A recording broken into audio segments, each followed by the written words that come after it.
Bonjour tout le monde. Aujourd'hui, dans le fond, je vais vous parler un petit peu de la comparaison.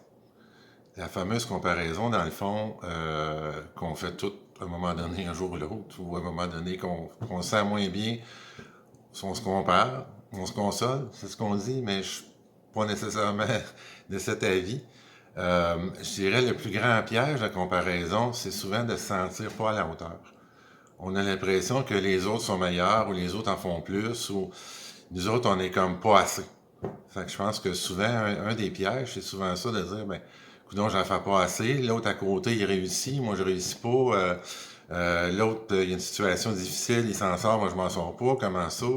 Fait qu'on va souvent, en tout cas, avoir tendance à en faire toujours plus, puis toujours mieux, parce que si l'autre réussit, ça veut dire que moi je suis pas assez bon, je suis pas assez bonne. Fait que je pense que c'est quand même un point qui est important.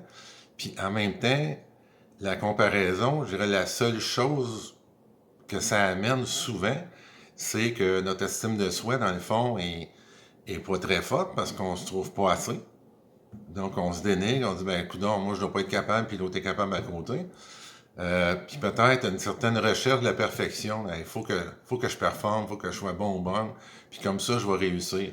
Fait que donc, on s'en demande à nous-mêmes encore plus, puis c'est peut-être pas les gens alentour de nous autres qui nous en demandent comme ça. C'est nous autres qui avons l'impression que pour être pareil ou être comme l'autre, il faut beaucoup, beaucoup, beaucoup se demander, puis d'en faire. Fait que je pense que ça... Oui, l'estime de soi baisse, donc à un moment donné, on s'épuise aussi là-dedans, à une espèce de recherche de l'impossible quelque part, parce que on est des êtres humains, puis on a des fragilités, puis on a des forces aussi, il ne faut pas oublier ça. Fait que si moi je suis toujours à me comparer, puis à focusser, à dire il faut que je sois comme telle ou telle personne, ben le moment présent, je ne le vis pas. En le vivant pas, ben il y a plein de choses que je peux passer à côté des petits plaisirs de la vie, de dire là, bon, il fait soleil aujourd'hui, je l'apprécie, je vais aller prendre une marche. Fait que je pense que c'est là qu'est le piège, c'est que ça nous empêche de vivre, d'être pleinement, dans le fond, ancré dans l'ici maintenant, dans le moment présent. Puis en même temps, ben, c'est ça qui nous nourrit aussi. Les petits bonheurs, les petites choses de la vie.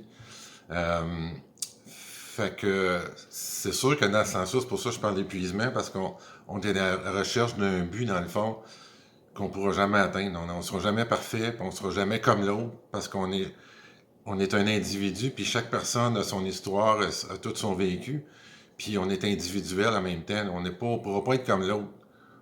L'autre peut nous donner, peut nous inspirer, mais de là, de dire je vais être comme copie conforme de telle autre personne ou quelqu'un que j'admire, mais ça reste à ce niveau-là. Là.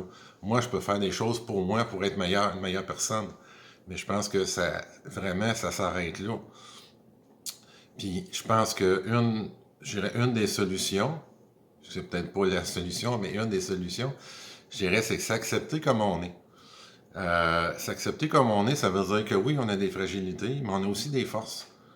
Puis c'est important d'en être conscient de ça, que je suis pas juste quelqu'un de fragile nécessairement, qui a juste qui a juste comme des faiblesses. J'aime pas le mot ben, là, mais mettons qui est vulnérable, puis qu'il n'y a pas d'autre chose. Oui, on est vulnérable, puis en même temps, ben, quelque part, si on n'était pas vulnérable, probablement qu'on serait encore dans des cavernes en train de faire du feu. Parce que, veut pas, la vulnérabilité, puis nos fragilités, c'est avec ça qu'on grandit aussi. Nos forces, oui, ça c'est sûr, mais quelque part, faut quand même être conscient de ça, mais de dire, oui, j'ai des fragilités, mais en même temps, j'ai des forces, puis je suis capable de les gérer, mes fragilités. Fait que donc, j'ai pas besoin de me comparer à quelqu'un d'autre ou à une situation, peu importe, parce que c'est vraiment moi, comme individu, qui apprend là-dedans, puis qui va faire que je développe une richesse aussi dans tout ça. Euh, Puis en même temps, ben, je voulais ça sur une petite pensée de mon cru, comme on dit. Euh, Dans le fond, ce que ça m'est venu comme ça. Je vais vous la partager. L'être humain est imparfait, mais c'est notre imperfection qui fait notre richesse. Sur ce, portez-vous bien.